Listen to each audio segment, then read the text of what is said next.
विवादरे विद्यालय रास्ता उपरे पाठ पढ़िले कुनी कुनी छात्र छात्री। विद्यालय जमी जगह को नहीं विवाद जहाकु नहीं विद्यालय मुख्य फाटकरे झुलिला ताला। रास्ता उपरे पाठ पढ़िले कुनी कुनी छात्र छात्री। एभली अभावनीय दृश्य देखिबाकु मिलिछि बालेश्वर जिला सिंगला थाना कादराया पंचायतर गोपीनाथपुर स्थित माद्रासा हबीबिया कुदुसिया स्कूल सामने। व्यक्तिगत जगह को चंचकता करी उक्त स्थान में दीर्घ वर्ष हेब विद्यालय चलुथिबा अभियोग आनी विद्यालय मुख्य फाटकरे ताला पकाइछंती जागा मालिक परिवार लोके, जहाफल विद्यालय को प्रवेश करि न पारी रास्ता उपरे पाठ पढ़िबार दृश्य सामना को आसिथिला। तेबे एने जागा मालिक शिक्षाधिकारी और जिला प्रशासन को बारंबार अवगत करथिले भी प्रशासन कौनसी दृष्टि न देबारु आज स्कूल रे ताला पकाइथिबा प्रकाश करिछंती। ए संपर्क में माद्रासा स्कूल प्रधान शिक्षक प्रशासन को जणाइथिबा कहिथिबा बेले अभिभावक और छात्र छात्री तुरंत समस्यार समाधान करी स्कूल खोलिबाकू निवेदन करिछंती। तेबे एने विभागीय अधिकारी कौनसी प्रतिक्रिया मिली पारि नाही। घटना माने आमर आज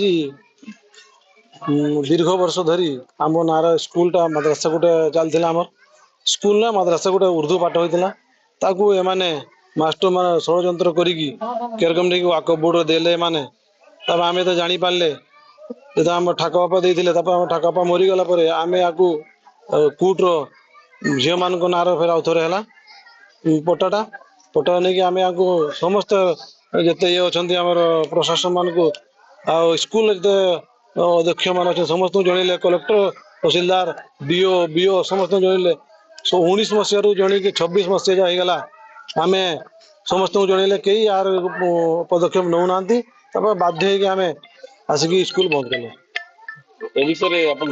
समस्त जन जे आमर स्कूल अलिगाल चलती गोटे गवर्नमेंट जिनस अलिगाल चलती समस्त जनाई कई शुणिले आम कथा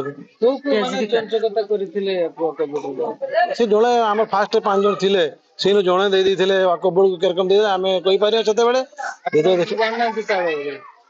आज्ञा आपण किसी जाने ना तू तासे ना ना हम किसी जानथिले जते हम काइनगत कार्यक्रम नहीं चंदी जो माने तो करछि ना से माने कुटरो जाय प्लेसमेंट कर दे आमे से जगह को आमे आ रिटर्न तांको जे जगह हम नैथिले सेटा तांको झियो मान को नारो हम रिफंड कर देले हम पट्टा हम नार अछि हम नार दलील अछि हम नार सब अछि तमन अबे स्कूल खुला रहबो ना बंद रहबो ना अबे स्कूल बंद था बंद रहबो ना कौन कहलो एसके आंसर को श्रेणी पाठ पढ़ते पंचम श्रेणी ए स्कूल रे मद्रासा हबीबिया कुदुसिया।